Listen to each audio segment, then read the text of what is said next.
Useless ang lahat ng voters education kung hindi kami tutulungan ng mga opisyal ng barangay. Kung hindi tayo tutulungan ng kayo po, ng ating mga ordinaryo mga mamamayan, sapagkat kayo ang magsasabi sa inyong mga anak, mga apo, sa inyong mga kaibigan, kapitbahay, kung paano ginagamit ang ating mga makina na yan. At sana nga, pati sila, magawa natin ng paraan na ma-demo ang makina.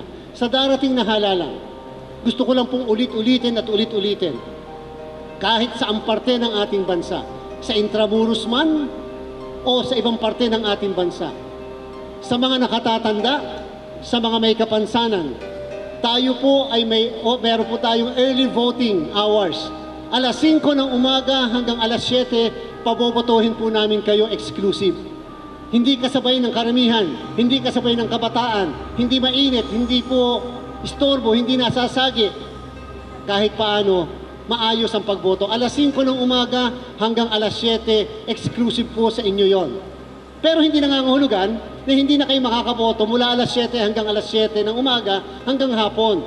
Nasa inyo pa rin ang option. Kung ayaw nyo gumising na maaga, okay lang po yon. Pero doon sa mga maagang gumising, alas 5 makakaboto na po kayo. Dito sa Intramuros, halimbawa ito pong paaralan na ito ay isa sa ating mga voting centers, makakaboto na po kayo ng alas 5 ng umaga.